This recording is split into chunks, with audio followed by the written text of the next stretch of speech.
ഇന്ന് പൊതുജനങ്ങളുമായുള്ള അഭിമുഖ സംഭാഷണത്തിൽ വളരെയേറെ മനസ്സിനെ വേദനിപ്പിക്കുന്നതും വളരെ ഡീപ്പായി ചിന്തിക്കാനുമുള്ള ഒരുപാട് കാര്യങ്ങൾ പലരും നമ്മുടെ മുമ്പിൽ നിരത്തിവെച്ചു. അതിനെക്കുറിച്ച് ചർച്ച നടക്കേണ്ടിയിരുന്നു. കരുവന്നൂർ ബാങ്കിന്റെ കൊള്ള മുതൽ PSC നിയമനങ്ങൾ നിർത്തിവച്ചത് വരെ സാംസ്കാരിക മേഖലയിലെ നാശം വരെയുള്ള ഒരുപാട് വിഷയങ്ങൾ അതിന്റെ സംഘടനകളും വ്യക്തികളും പ്രാദേശിക ജനങ്ങളും ഞങ്ങൾ വന്ന് കണ്ട് സംസാരിച്ചിട്ടുണ്ട്. വന്യമൃഗ ഭീഷണി, പാലിയേക്കര ടോൾ പിരിവ്, ടോൾ മേഖല ദുരിതം, നെൽകർഷകർക്ക് വില കിട്ടാത്ത സാഹചര്യം, തൊഴിലാളി മേഖലയിലെ സ്തംഭനം, തൃശൂർ പൂരത്തിലെ പ്രതിസന്ധി, ആദിവാസി മേഖല തകർന്ന പ്രശ്നങ്ങൾ, PSC നിയമനങ്ങൾ നിർത്തിവച്ച സംഭവം, സാംസ്കാരിക മേഖലയിലെ തകർച്ച, ഇതൊക്കെ ഇന്ന് പലരും ഗ്രൂപ്പായും വ്യക്തിപരമായും സംഘടനാപരമായും നമ്മുടെ മുമ്പിൽ വന്ന് ചർച്ച നടത്തി പ്രയാസങ്ങളും പ്രതിസന്ധികളും പറഞ്ഞു വരാണ്. അതിൻ്റെ അകത്ത് വ്യക്തിപരമായി ഇന്ന് പരാതികൾ വളരെ വളരെ ചെറുതാണ്. ഇന്നലെയൊന്നും കേട്ടതുപോലെ ഇന്ന് കേട്ടിട്ടില്ല. അതിൽ കേട്ടത് ഒരുപാട് ആളുകൾ റിട്ടയർമെന്റ് ആയ ആളുകൾക്കുള്ള ആനുകൂല്യം നഷ്ടപ്പെട്ടത് മൂലം ജീവിതം വഴിമുട്ടിയ കുറെ സങ്കടകരമായ കഥകൾ അവർ കേട്ടു. എല്ലാ ആളുകളെയും കാലേ കയ്യെ പിടിച്ചു. നേതാക്കന്മാരെ കണ്ടു, മന്ത്രിമാരെ കണ്ടു, ഡിപ്പാർട്ട്മെന്റ് ഉദ്യോഗസ്ഥന്മാരെ കണ്ടു. എന്നിട്ടും 4ഉം 5ഉം വർഷം കഴിഞ്ഞ ആളുകൾക്ക് പോലും അവരുടെ ആനുകൂല്യങ്ങൾ ഇതുവരെ തിരിച്ചു കിട്ടാത്ത സങ്കടകരമായ കഥ പറയുകയും പട്ടിണിയെ കുറിച്ചിട്ട് അവർ വികാരം കൊള്ളുകയും ചെയ്തപ്പോൾ നമ്മുടെയൊക്കെ മനസ്സ് വളരെയേറെ വേദനിച്ചു. മലബാറിലെ 6 ജില്ലകളിലെ പര്യടനം പൂർത്തിയാക്കി സമരാഗ്നി ഇന്ന് തൃശൂർ ജില്ലയിൽ എത്തിയിരിക്കുന്നു. കാസർഗോഡ് നിന്ന് യാത്ര തുടങ്ങിയിട്ട് ഇത് 10ാം ദിവസമാണ്. സമരാഗ്നി പര്യടനം നടത്തുന്ന 7ാമത്തെ ജില്ലയാണ് തൃശൂർ ജില്ല. സമരാഗ്നി വെറും ഒരു രാഷ്ട്രീയ പ്രചരണ ജാഥയല്ല, ഇത് ജനത്തിന്റെ വികാരം ഏറ്റെടുത്ത ജനകീയ പ്രക്ഷോഭ യാത്രയാണെന്ന് ഇതിനകം ജനങ്ങളെ, നാടിനെ ബോധ്യപ്പെടുത്താൻ ഈ യാത്രയ്ക്ക് സാധിച്ചിട്ടുണ്ട് എന്നാണ് ഞങ്ങളുടെ വിശ്വാസം. സാധാരണ ജനത്തിന് ആശ്വാസം നൽകുന്ന ഒരു നടപടിയും സർക്കാരിന്റെ ഭാഗത്ത് നിന്ന് ഉണ്ടാകുന്നില്ല. കർഷകർ, ചെറുപ്പക്കാർ, തൊഴിലാളികൾ, പ്രവാസികൾ, ചെറുകിട കച്ചവടക്കാർ, സർക്കാർ ക്ഷേമ പദ്ധതികളിൽ നിന്ന് ആനുകൂല്യം കിട്ടാത്ത ആയിരങ്ങളാണ് സമരാഗ്നിയുടെ ഭാഗമായ ജനകീയ ചർച്ചയിലേക്ക് ഒഴുകിയെത്തുന്നത്. വലിയ സ്വീകാര്യതയാണ് പിന്നിട്ട ജില്ലകളിൽ സമരാഗ്നിക്ക് ലഭിക്കുന്നത്. മാസപ്പടി കേസിൽ SFIO അന്വേഷണം തുടരാമെന്ന് ബാംഗ്ലൂർ ഹൈക്കോടതിയുടെ വിധിക്ക് ശേഷം മുഖ്യമന്ത്രിക്ക് CPI നിന്ന് പിന്തുണ കുറയുന്ന കാഴ്ചയാണ് നമ്മുടെ മുമ്പിൽ നിന്നുള്ളത്. CPM-ലെ പിണറായി യുഗത്തിന് ഇതൊരു അന്ത്യമായിരിക്കും എന്ന കാര്യത്തിൽ ഞങ്ങൾക്ക് തർക്കമൊന്നുമില്ല. മുഖ്യമന്ത്രിക്കെതിരായ ആരോപണങ്ങളിൽ ചാടി വീണ് പ്രതിരോധം തീർക്കുന്ന CPM നേതാക്കന്മാരെ ഇപ്പൊ കാണാനേയില്ല. CPM-ൽ പിണറായി യുഗത്തിന് അന്ത്യമാകുന്നു എന്നതിന്റെ സൂചനയായി ഞങ്ങൾ അതിനെ വീക്ഷിക്കുകയാണ്. മാസപ്പടി കേസിൽ CPM നേതാക്കളുടെ കനത്ത നിശബ്ദത അതൊരു വലിയ ചോദ്യചിഹ്നമായി മാറിക്കൊണ്ടിരിക്കുന്നു എന്നതാണ് യാഥാർത്ഥ്യം. മുഖ്യമന്ത്രിയുടെ കുടുംബം നടത്തിയ സാമ്പത്തിക ഇടപാടിനെ ന്യായീകരിക്കാൻ നിന്നാൽ സ്വയം നാറുമെന്നും ജനരോഷം അവർക്കെതിരെയും തിരിയുമെന്ന തിരിച്ചറിവിൽ നിന്നാണ് പിണറായി വിജയന്റെ നാവായി ഇത്രയും നാൾ പ്രവർത്തിച്ച AK ബാലനെ പോലെയുള്ള നേതാക്കന്മാരുടെ ഉൾവലിയൽ. CPM-ലെ പതിവ് ന്യായീകരണ തൊഴിലാളികളായ നേതാക്കൾ പോലും മാസപ്പടി കേസിൽ പരസ്യ പ്രതികരണത്തിന് തയ്യാറാകാതെ അകലം പാലിക്കുകയാണ്. ഈ വിഷയത്തിൽ സംസ്ഥാന സെക്രട്ടറി MV ഗോവിന്ദൻ പ്രതിരോധം തീർക്കുന്നതിൽ യൂട്ടേൺ അടിച്ചു. ആദ്യം അദ്ദേഹം ഒന്ന് പിടിച്ചു നോക്കിയതാ, ഇപ്പൊ അദ്ദേഹം പെട്ടെന്ന് യൂട്ടേൺ അടിച്ചു. വരാൻ പോകുന്ന പാർലമെന്റ് തെരഞ്ഞെടുപ്പ് പിണറായി വിജയന്റെ രാഷ്ട്രീയ ജീവിതത്തിന്റെ വാട്ടർലൂ ആയിരിക്കുമെന്ന കാര്യത്തിൽ തർക്കം വേണ്ട.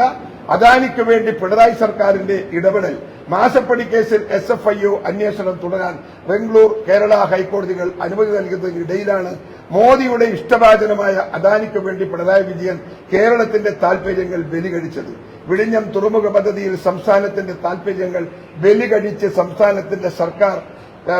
സർക്കാർ അദാനിക്ക് കീഴടങ്ങിക്കൊണ്ട് ആർബിട്രേഷൻ നടപടികളിൽ കഴിഞ്ഞ ദിവസം ഒത്തുതീർപ്പുണ്ടാക്കിയത് CPM BJP ആത്മബന്ധത്തിന്റെ പുതിയ ഏടായി ഞങ്ങൾ വിലയിരുത്തുകയാണ്. ഇതേ ബന്ധം എല്ലാ തലങ്ങളിലും CPM-ഉം BJP-യും തമ്മിൽ തുടരുന്നുവെന്ന് കഴിഞ്ഞ നാളുകളിലൊക്കെ ഞങ്ങൾ പറഞ്ഞുകൊണ്ടിരിക്കുന്നതാണ്.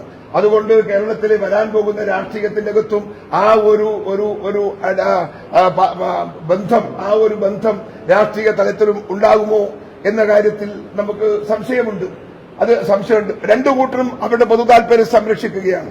BJP CPM-നെ സഹായിച്ചാലും CPM BJP സഹായിച്ചാലും പരസ്പര ധാരണയിൽ രണ്ടു കൂട്ടരും സംരക്ഷിക്കുന്നത് അവരവരുടെ താല്പര്യമാണ് എന്നതൊരു പ്രധാന വിഷയമാണ്. കേരളത്തിലെ ജനങ്ങൾ പ്രബുദ്ധരാണ് എന്ന് എനിക്കറിയാം. ഇത് കണ്ടറിഞ്ഞുകൊണ്ട് വിവേകത്തോടെ പ്രതികരിക്കാൻ സാധിക്കുന്ന ഒരു ജനമനസ്സുകളിലേക്ക് ആവേശം നിറക്കുകയാണ് നമ്മൾ ഈ ജാഥ കൊണ്ട് ഉദ്ദേശിച്ചത്. ആ ജാഥ അതിനുള്ള റിസൾട്ട് നമുക്ക് ഉണ്ടാക്കിത്തരും എന്ന് തന്നെയാണ് ഞങ്ങളുടെ പ്രതീക്ഷ. രാഷ്ട്രീയത്തിൽ ഞങ്ങളെ ഒറ്റപ്പെടുത്താൻ ഒരു കാരണവശാലും മറ്റ് രാഷ്ട്രീയ പ്രസ്ഥാനങ്ങൾക്ക് സാധിക്കില്ല. ജനവികാരം UDFന് അനുകൂലമായി, കോൺഗ്രസിന് അനുകൂലമായി സംസ്ഥാന രാഷ്ട്രീയത്തിലും കേന്ദ്ര രാഷ്ട്രീയത്തിലും ഈ രാജ്യത്ത് അത് തുളുമ്പി നിൽക്കുന്നു എന്ന യാഥാർത്ഥ്യബോധത്തിന്റെ മുമ്പിൽ ആത്മവിശ്വാസത്തോടെയാണ് ഇന്ത്യൻ നാഷണൽ കോൺഗ്രസ് മുൻപോട്ട് പോകുന്നത്. നമ്മൾ പൂർണ്ണ വിശ്വാസത്തിലാണ്. ആ വിശ്വാസം നാളെയും നമ്മളെ പരിരക്ഷിക്കാൻ ജനങ്ങൾ നമ്മോടൊപ്പം ഉണ്ടെന്നുള്ള വിശ്വാസം നമുക്ക് കൂടുതൽ ആത്മവിശ്വാസം പകരുന്നു.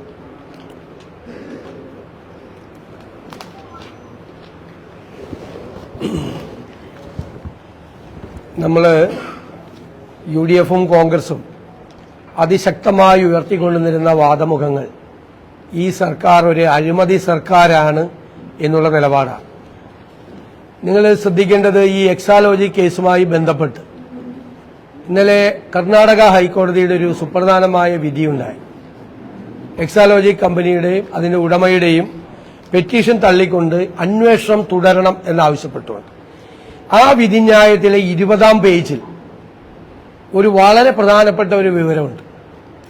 അതായത് 1/10/2021 ഈ മാസപ്പടി വിവാദമെല്ലാം ഉണ്ടാകുന്നതിന് മുമ്പ് തന്നെ കർണാടകത്തിലെ രജിസ്ട്രാർ ഓഫ് കമ്പനീസ് എക്സാലോജിക്കുമായി കേസുമായി ബന്ധപ്പെട്ടിരുന്നു.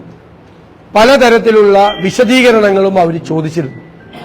1/10/2021 നമുക്ക് ആർക്കും ഈ മാസപ്പടി വിവാദത്തെക്കുറിച്ച് അറിയുന്നതിന് മുൻപ് തന്നെ, ഇതൊരു വലിയ വിവാദമായി മാറുന്നതിന് മുമ്പ് തന്നെ കർണാടകത്തിലെ രജിസ്ട്രാർ ഓഫ് കമ്പനീസ് ഈ കമ്പനികളുടെ നടപടികളെ പല പ്രാവശ്യം ചോദ്യം ചെയ്തിരുന്നു. അവർ 1/10/2021 രജിസ്ട്രാർ ഓഫ് കമ്പനി ഈ എക്സാലോജി കമ്പനിക്ക് അയച്ച ഒരു കത്തിലെ ഒരു സെന്റൻസ് ഞാൻ വായിക്കും. അത് ഈ ജഡ്ജ്മെന്റിലുള്ളതാണ്, ഹൈക്കോടതി ജഡ്ജ്മെന്റിലുള്ളതാണ്. From the bank statements produced it could be seen that the company has been regularly, almost every month, receiving amount from various charitable organizations, institutions, etc. Please state the name of donor and amount received, year-wise, and relationship between the company and donor. അതായത് bank സ്റ്റേറ്റ്മെന്റുകളിൽ നിന്ന് വളരെ വ്യക്തമാണ് എക്സാലോജി കമ്പനിയിലേക്ക് വിവിധ charitable ഓർഗനൈസേഷനും വിവിധ സ്ഥാപനങ്ങളും മിക്കവാറും എല്ലാ മാസവും തന്നെ ഓൾമോസ്റ്റ് എവരി മന്ത് എന്നാൽ പണം അയക്കാറുണ്ടായിരുന്നു. അതെന്താ ഈ കമ്പനിക്ക് ഇങ്ങനെ ചാരിറ്റബിൾ ഓർഗനൈസേഷനും ഇങ്ങനെ വിവിധ സ്ഥാപനങ്ങളും ഇങ്ങനെ പണം അയക്കുന്നത്? ആരായിരുന്നു ഡോണർമാർ? ആരാണ് പണം അയച്ചുകൊണ്ടിരുന്നത്? അപ്പൊ ഈ കമ്പനിയിലേക്ക് ഈ CMRLന്റെ കേസ് മാത്രമല്ല, ഞെട്ടിപ്പിക്കുന്ന വിവരങ്ങളാണ് ഈ കർണാടക ഹൈക്കോടതിയുടെ ജഡ്ജ്മെന്റിലുള്ളത്. ഈ എക്സാലോജി കമ്പനിയുടെ അക്കൗണ്ടിലേക്ക് വിവിധ സ്ഥാപനങ്ങൾ, ഇതുമായി ബന്ധമില്ലാത്ത പല സ്ഥാപനങ്ങൾ ഉൾപ്പെടെ പണം അയച്ചുകൊണ്ടിരുന്നു. ഇപ്പൊ മാസപ്പടി എന്ന് ഞങ്ങൾ പറഞ്ഞപ്പോ CPM നേതാക്കളെ ഞങ്ങളെ പരിഹസിച്ചു. കറക്റ്റ് മാസപ്പടിയാ, എല്ലാ മാസവും. അതായത് റെഗുലർലി എന്ന് പറഞ്ഞിട്ട് ഹൈക്കോടതി ബ്രാക്കറ്റിൽ ഇട്ടേക്കുവാണ്. ഓൾമോസ്റ്റ് എവറി മന്ത്, മിക്കവാറും എല്ലാ മാസവും. അതിനാണ് മാസപ്പടി എന്ന് പറയുന്നത്. എല്ലാ മാസവും വിവിധ സംഘടനകളിൽ നിന്ന് പണം അയച്ചുകൊണ്ടിരിക്കുകയായിരുന്നു. അപ്പൊ ഇതൊരു ഷെൽ കമ്പനിയാണ്. ഈ കമ്പനി ഒരു സർവീസ് ചെയ്താൽ ആർക്കും അറിയില്ല. CMRL പോലൊരു സർവീസ് ചെയ്തിട്ടില്ല. ഒരു സർവീസും ചെയ്യാതെ ഈ കമ്പനിയിലേക്ക് എങ്ങനെയാണ് പണം വരുന്നത്? അപ്പോ മുഖ്യമന്ത്രി തന്നെ വ്യക്തമാക്കണം. ഇത് യഥാർത്ഥത്തിൽ ഇത് വളരെ ഗൗരവതരമായ അന്വേഷണമാണ്. വളരെ ഗൗരവതരമായ അന്വേഷണം. മുഖ്യമന്ത്രി അദ്ദേഹം ആ സ്ഥാനത്തിരിക്കുമ്പോഴാണ് മകളുടെ കമ്പനി ഒരു ഷെൽ കമ്പനി പോലെ മാറുകയും കോടിക്കണക്കിന് രൂപ വിവിധ സ്ഥാപനങ്ങളിൽ നിന്നും ഈ അക്കൗണ്ടിലേക്ക് ഒരു സർവീസും പ്രൊവൈഡ് ചെയ്യാതെ പ്രവഹിക്കുകയും ചെയ്തു. സത്യത്തിൽ ഒരു നിമിഷം പോലും അദ്ദേഹം മുഖ്യമന്ത്രി കസേരയിൽ ഇരിക്കാൻ യോഗ്യനല്ല. അദ്ദേഹം മുഖ്യമന്ത്രി സ്ഥാനം ഈ അന്വേഷണം പൂർത്തിയാകുന്നതുവരെ രാജിവെച്ച് മാറി നിൽക്കണം എന്നാണ് ഞങ്ങൾ ആവശ്യപ്പെടുന്നത്. അത്രമാത്രം ഷോക്കിംഗ് ആയിട്ടുള്ള ഒരു വളരെ ഞെട്ടിക്കുന്ന ഒരു റിപ്പോർട്ടാണ് ഈ ഹൈക്കോടതി ജഡ്ജ്മെന്റിലൂടെ പുറത്തു വന്നിരിക്കുന്നത്. 20ാമത്തെ പേജിലാണ് ഈ വിവരങ്ങൾ. അപ്പോ ഇതൊരു ഷെൽ കമ്പനിയാണെന്നുള്ള ഞങ്ങളുടെ ആക്ഷേപം ശരിവെക്കുന്നു. മാസപ്പടി ഈ കമ്പനിക്ക് കിട്ടിയിരുന്നു എന്ന് ശരിവെക്കുന്നു. ഈ കമ്പനി ഒരു സർവീസും ചെയ്യാതെ പല സ്ഥാപനങ്ങളിൽ നിന്നും പണം വാങ്ങിച്ചിട്ടുണ്ട് എന്ന കാര്യവും പുറത്തു വരുന്നു. ഇതെല്ലാം കൂടി അന്വേഷണത്തിന്റെ പരിധിയിൽ വരുത്തണം. ഞാനൊരിക്കൽ ഒരു പത്രസമ്മേളനത്തിൽ ചോദിച്ചു, ഈ മാസപ്പടി വിവാദമാകുന്നതിന് മുമ്പ് ഏതെങ്കിലും കേന്ദ്ര ഏജൻസികൾ എക്സാലോജിക്കിനെ പറ്റി അന്വേഷണം നടത്തിയിട്ടുണ്ടോ ഇല്ലയോ എന്ന് മുഖ്യമന്ത്രി വ്യക്തമാക്കണമെന്ന് പറഞ്ഞു. മിണ്ടിക്കൊടുത്തില്ല. അപ്പൊ നമുക്ക് ചില സൂചനകൾ മാത്രമേ ഉണ്ടായിരുന്നുള്ളൂ, ചില സൂചനകൾ മാത്രം. കൃത്യമായ എവിഡൻസ് നമ്മുടെ കയ്യിൽ ഇല്ലാതിരുന്നത് കൊണ്ടാണ് നമ്മൾ ആ ചോദ്യം ചോദിച്ചത്. മിണ്ടിക്കൊടുത്തില്ല. അപ്പൊ 2021 ഈ കമ്പനിയെക്കുറിച്ച് അന്വേഷണം ഉണ്ടായിരുന്നു എന്നുള്ള വിവരമാണ് ഇപ്പൊ ഈ കർണാടക ഹൈക്കോടതിയുടെ ജഡ്ജ്മെന്റിലൂടെ പുറത്തു വരുന്നത്. അപ്പൊ അഴിമതിയാണ്, എല്ലാ കേസിലും അഴിമതിയാണ്. സ്വർണ്ണക്കള്ളക്കടത്ത് മുതൽ ലൈഫ് മിഷൻ മുതൽ AI ക്യാമറയും കെ ഫോണും കേരള സ്റ്റേറ്റ് മെഡിക്കൽ സർവീസസ് കോർപ്പറേഷനിലെ അഴിമതിയും മാസപ്പടിയും ഉൾപ്പെടെ നിരന്തരമായി കമന്നു വീണാൽ കാൽപ്പണമായി പൊങ്ങുന്ന അഴിമതിക്കാരുടെ സർക്കാരാണ് കേരള സർക്കാർ എന്ന് തെളിയിക്കപ്പെട്ടിരിക്കുകയാണ്.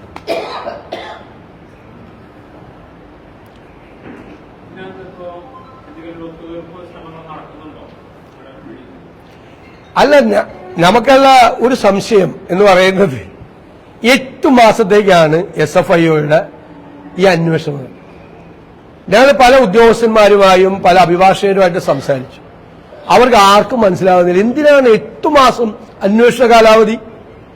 ഇതന്വേഷിച്ചു 2 സ്റ്റാറ്റ്യൂട്ടറി അതോറിറ്റികൾ, അതായത് ഒന്ന് ഇൻകം ടാക്സ് ആക്ടിനാൽ രൂപീകൃതമായ ഇൻകം ടാക്സ് ഇന്ററിം ബോർഡ്, അവരുടെ ഫൈൻഡിംഗ് ഉണ്ട് ഇതിന്റെ അകത്ത് അഴിമതി നടന്നത്.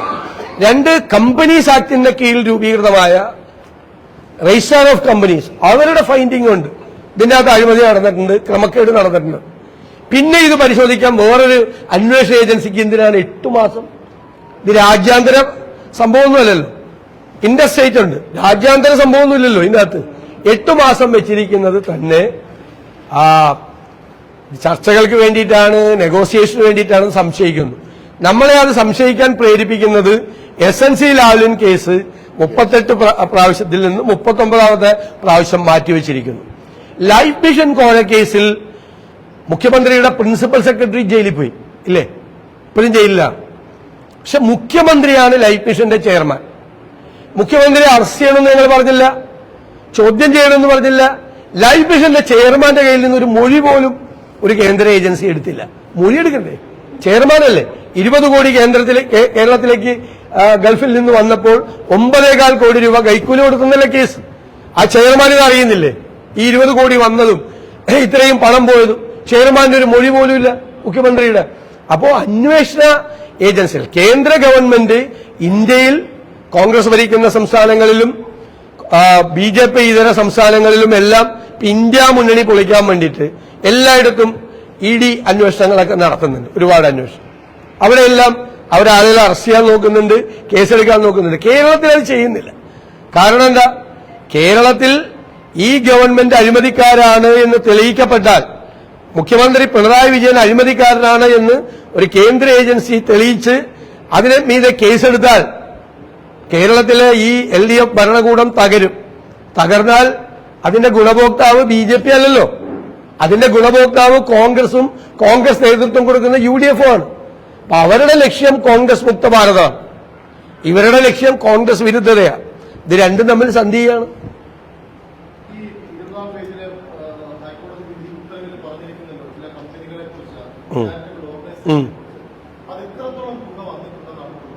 അല്ല, അതിന്റെ വിശദ വിവരങ്ങൾ നമുക്ക് നോക്കണം.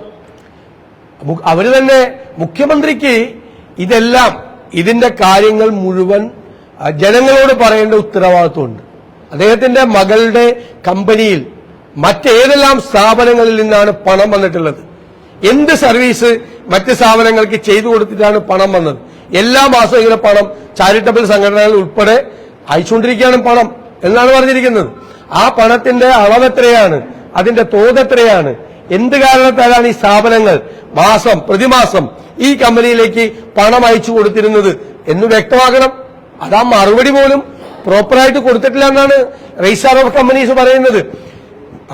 ആദ്യത്തെ ഇന്ററീം സെറ്റിൽമെന്റ് ബോർഡിന്റെ കേസ് വന്നപ്പോൾ ഞങ്ങൾ നിയമസഭയിൽ അഴിമതി ആരോപണം ഉന്നയിച്ചു. അന്ന് മുഖ്യമന്ത്രി പറഞ്ഞ മറുപടി, ഇവർക്ക് സ്വാഭാവിക നീതി കൊടുത്തില്ല ഇന്ററീം സെറ്റിൽമെന്റ് ബോർഡ്, അവർക്ക് പറയാനുള്ളത് പറയാനുള്ള അവസരം കൊടുത്തില്ല എന്നാണ്. രജിസ്ട്രാർ ഓഫ് കമ്പനീസ് വന്നപ്പോൾ എല്ലാ അവസരങ്ങളും കൊടുത്തു. CMRL കമ്പനിയും എക്സാലോജിക്കും തമ്മിലുള്ള എഗ്രിമെന്റിന്റെ കോപ്പി ഹാജരാക്കാൻ പറ്റിയില്ല. ഇപ്പോ ഞങ്ങളുടെ രണ്ടുപേരുടെയും രണ്ട് കമ്പനികൾ തമ്മിലൊരു കോൺട്രാക്ട്, ഒരു എഗ്രിമെന്റ് വെച്ച് സർവീസ് നടത്തുക. നമ്മൾ എല്ലാ സർവീസും അവിടെ കൊടുത്തുകൊണ്ടിരിക്കുക. ഇതിനൊരു കറസ്പോണ്ടൻസ് ഉണ്ടാവില്ലേ? ഇദ്ദേഹത്തിന്റെ കമ്പനി എന്റെ കമ്പനിയും തമ്മിൽ, ഞങ്ങൾ തമ്മിൽ ഒരു എഗ്രിമെന്റ് വെച്ചിട്ട് ഒരു കാര്യം ചെയ്യുമ്പോൾ ഒരു കറസ്പോണ്ടൻസ് ഉണ്ടാവില്ലേ? ഒരു കറസ്പോണ്ടൻസ് ഹാജരാക്കാൻ പറഞ്ഞിട്ട് ഈ രണ്ട് കമ്പനികളും തമ്മിലുള്ള ഒരു മെയിൽ അയച്ചതോ ഒരു വാട്സാപ്പിൽ ഒരു മെസ്സേജ് അയച്ചതോ ആയ ഒരു കറസ്പോണ്ടൻസ് പോലും ഇല്ല. എങ്ങനെ സോഫ്റ്റ്വെയർ സർവീസ് ചെയ്യണത്? സോഫ്റ്റ്വെയർ സർവീസ് ചെയ്യണത് എങ്ങനെ?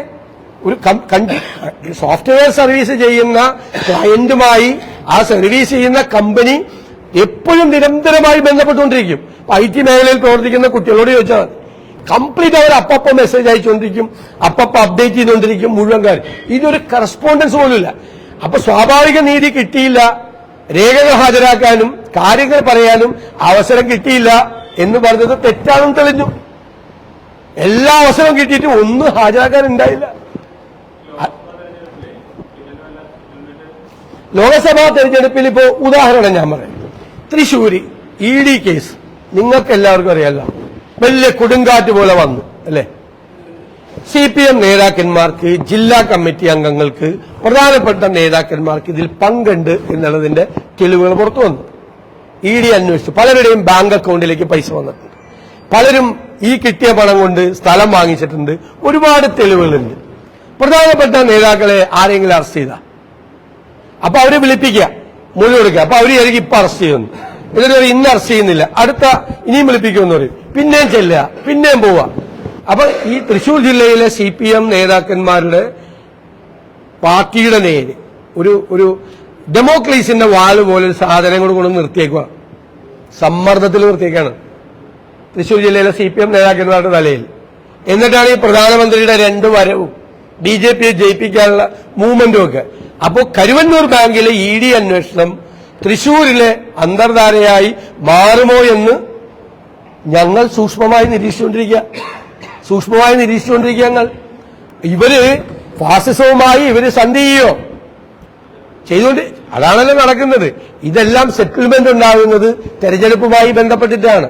ആ തെരഞ്ഞെടുപ്പുമായി ബന്ധപ്പെട്ട് സംഘപരിവാർ നേതൃത്വവും കേരളത്തിലെ CPMവുമായി സെറ്റിൽമെന്റ് ഉണ്ടാക്കാനുള്ള ഇടനിലക്കാർ പ്രവർത്തിക്കുന്നുണ്ട്. ഞങ്ങൾ നേരത്തെ ആരോപണം ഉന്നയിച്ചല്ലേ. അതാണ് തൃശൂരിന് ഞങ്ങൾ അതുകൊണ്ടാണ് സൂക്ഷ്മതയോടുകൂടി നോക്കുന്നത്. CPM ധാരണ, BJP ധാരണ ഉണ്ടാകുമോ എന്ന് ഞങ്ങൾ സംശയിക്കുന്നു. കാരണം സ്വർണ്ണക്കള്ളക്കടത്ത് കേസും ലൈഫ് മിഷൻ കേസും SNC ലാവ്ലിൻ കേസും ഒരു പ്രത്യേക ഘട്ടത്തിൽ നിർത്തിവെക്കപ്പെട്ടതുപോലെ ഈ കരുവന്നൂരിലെ ED കേസും ഇപ്പോ അങ്ങനെ നിൽക്കുകയാണ്. മനസ്സിലായില്ലേ? ശ്രദ്ധിച്ചോളാം. കൊടകര കുഴപ്പമില്ല, അതിന് പകരം ചെയ്തു കൊടുത്താണ് ആദ്യം ചെയ്തത്.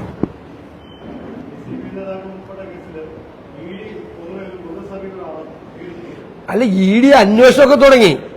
ഇപ്പൊ തന്നെ ഈ 2021 ഈ രജിസ്ട്രാർ ഓഫ് കമ്പനീസ് ഇത്ര പ്രമാദമായ ഒരു കത്തയച്ചിട്ടും കഴിഞ്ഞ 3 വർഷക്കാലം കേന്ദ്ര ഏജൻസികൾ അതിന്റെ മീതെ അടയിരിക്കല്ലായിരുന്നോ കേന്ദ്ര ഏജൻസികൾ? എന്തന്വേഷണം തുടങ്ങിയത് അവര്? എന്തന്വേഷണം നടത്തി? ഇതിപ്പോ വിവാദമായപ്പോൾ അന്വേഷിക്കാൻ നിർബന്ധിതമായി അല്ലെ? അതുകൊണ്ടല്ലേ അന്വേഷണം വന്ന്? ഇല്ല, അന്വേഷണം ഉണ്ടാവുമായിരുന്നോ? നമ്മളിത് അറിഞ്ഞില്ലായിരുന്നെങ്കിലോ?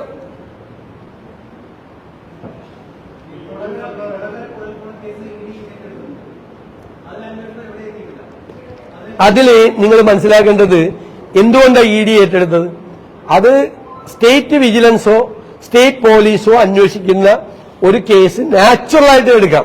പക്ഷെ സ്റ്റേറ്റ് പോലീസ് എടുത്ത കേസിൽ എന്താണ് അവസാനം തീരുമാനിച്ചത്? ചാർജ് ഷീറ്റ് എടുത്തപ്പോ BJP സംസ്ഥാന പ്രസിഡന്റ് ഉണ്ടായിരുന്നോ?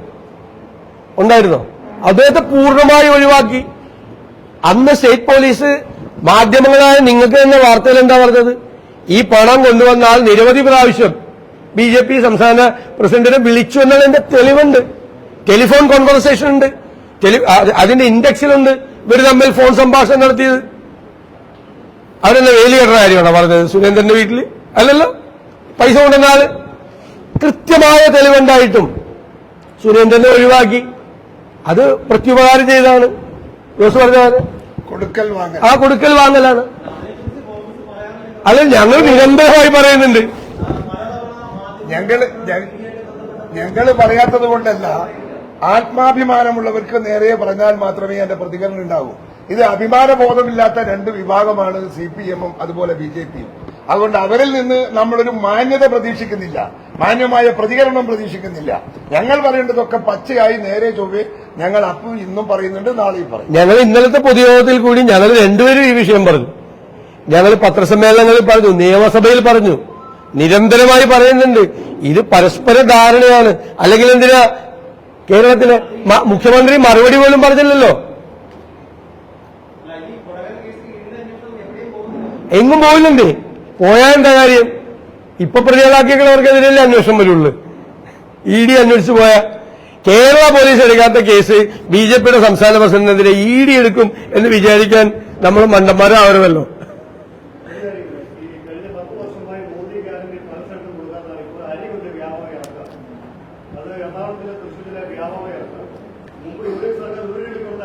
ഇതൊക്കെ തെരഞ്ഞെടുപ്പിന് മുമ്പിലുള്ള ഗിമ്മിക്കുകളാണ്. അതായത് FCI ഗോഡൌണിൽ എപ്പോഴും സ്റ്റോക്ക് ഉണ്ടാവും.